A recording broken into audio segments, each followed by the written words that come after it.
Welcome everyone to another video today. My name is Nicholas or Nick Greer. It doesn't matter to me, so let's get into it. And today I will be talking about 5 powerful Global Guardian members. I know for a fact that many of you are not familiar with the Global Guardians. I've made several videos of them before, and I want to do a remake on each member that I made a video on. Here's a little bit of information about the team. The Global Guardians are a group of superheroes from different countries. The group was formed by the magical superhero called Dr. Mist in order to serve the international organization called the Dome. The original team was funded by the United Nations, which didn't last long, causing some of the members to join the Justice League International.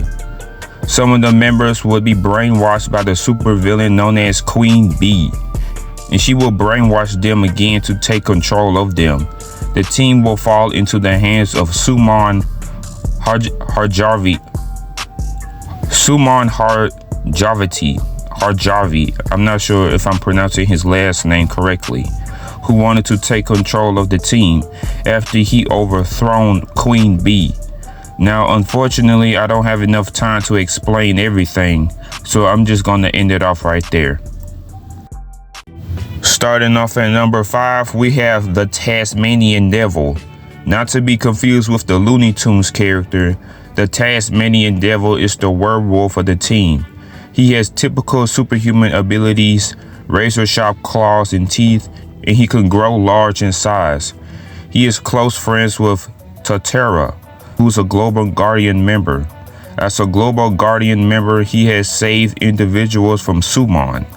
He has been a member of the Justice League International and the Ultramarine Corps, a superhero team that used to work for the US government. He also helped the League take on aliens called the Bloodlines. At one point, he was killed and skinned by the Justice League supervillain known as Prometheus. His furry skin was used as a rug, but fortunately he returns thanks to the Lazarus Pit. He will become a member of the Justice League Queer, a LGBTQ superhero team. Moving on to number 4, we have Owl Woman. Owl Woman was given her abilities thanks to her tribe spirit. Her power granted her night vision, flight, and tracking senses. She will eventually gain other abilities such as retractable claws that can slice through steel, and she was granted super strength. This was thanks to Queen Bee, who brainwashed her.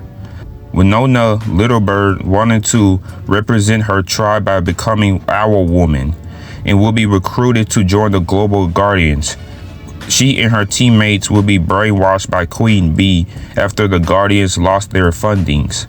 This brainwashing also helped her gain new abilities. After being freed from Queen Bee's influence, Owl Woman and her teammates recruited more members, leading to the Guardians to reform with a brand new headquarters. Moving on to number 3, we have Jackolantern. Since there's 3 characters to take the mantle of Jackolantern, I'm going with the original. Jackolantern has a mystical lantern that grants him flight, flame projection, create fogs, teleportation, illusion casting, and enhanced strength. As a worthy member of the Guardians, Jack helped other heroes to save the world from the multiverse from being destroyed. After the Guardians lost their fundings, he joined Suman's brother's army, but would join Queen Bee, but not for long. Jackolantern will be replaced after he was supposedly killed, but he was found by his girlfriend, Owl Woman. He and Owl Woman reunited with the Guardians to take on the supervillain named Sonar. Jack would soon die from natural causes, which led to his cousin taking the role. Moving on to number 2, we have Jet. Jet has the ability of controlling electromagnetic spectrum. She can turn it into energy blast and direct it into flight. She has no fire powers, even though she has green flame hair. Jet was originally a Jamaican woman that was selected by the Guardians of the Universe. the creators of the Green Lantern Corps, for their Millennium Project, where they plan on teaching selected individuals about the cosmos and granting them superhuman abilities. She would join the New Guardians, where she became Jet.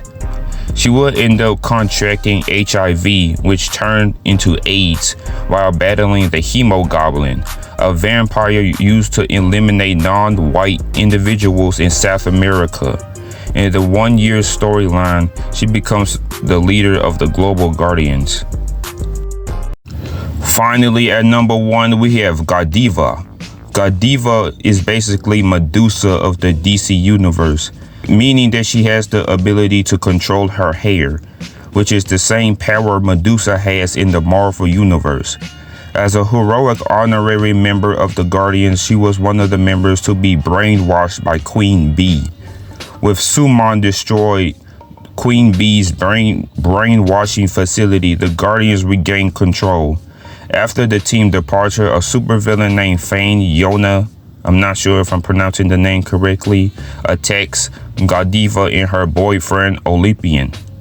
Godiva would be wounded and powerless as her hair was burnt off in the explosion. After this wild encounter, she had her hair surgically removed, leaving her powerless.